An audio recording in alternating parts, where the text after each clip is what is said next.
Oh, hello there. Oh, sorry, I'm just getting distracted. Yes. I can't say why we're all banging on about Boris Johnson. Why are we doing that? Why are we all banging on about Boris Johnson when there are other issues at hand? Let's listen to Dan Wotton, a voice of reason. Okay, this is getting silly now.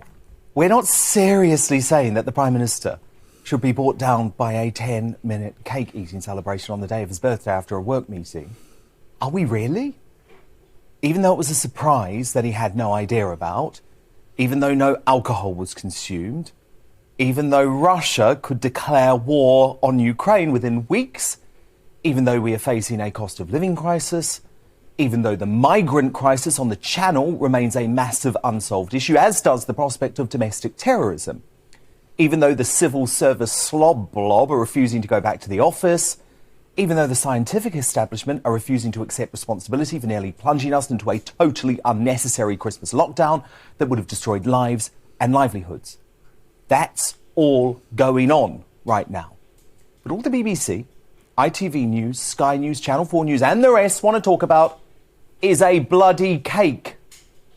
Yes, indeed, those dreaded media types. We need a sense of proportion. Proportion, that's the key word for today, proportion. Seeing that in the Express and the Mail, sense of proportion. It was just a cake, it was just a cake, it was just a cake, just a cake. Just ignore the cake. Ignore the cake and the parties and the parties and the party and the other party and the party and the party and the failed investigation. We need a set forward. We need to deal with the real issues, the real burning issues, whereby the fact that people are quite poor. We're going to mention that people are quite poor. We rarely mention that people are poor. We're going to mention it now because we need a sense of proportion. It's just a cake. Yes, yesterday, the rest of the press, for example, who often will strenuously not mention things like, here's the Daily Mail, for example, which, yes, tax hikes, bad. Poor people, again, it's poor people, poor people. And, of course, yes, let's have a go at a Labour person for having a life, indeed. Or, indeed, the Sun. Yeah, the Sun's deputy editor was one of the parties. Don't need a sense of proportion about that, though, don't we? Yeah, sat on that story for a year and a half. That's journalism, Dan, isn't it? That's journalism for you, yeah. Yes, sense of proportion. So let's talk about Katie Price, shall we? Sense of proportion. Katie Price being a poor person, potentially, and going to jail. But not really poor people, is it? Yeah, fine.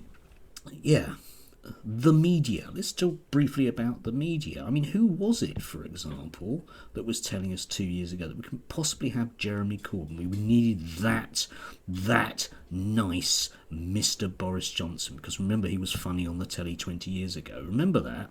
Yeah, that was the entire media output, barring potentially the Mirror and the occasional article in The Guardian. That was everything, including the BBC, Dan. I know you don't like the BBC. Papers you work for the papers, Dan, don't you? Yeah, papers you work for are owned by people that have been having a campaign concertedly to get rid of the BBC for 20 years. So, of course, you're going to take that position because that's what you're paid for.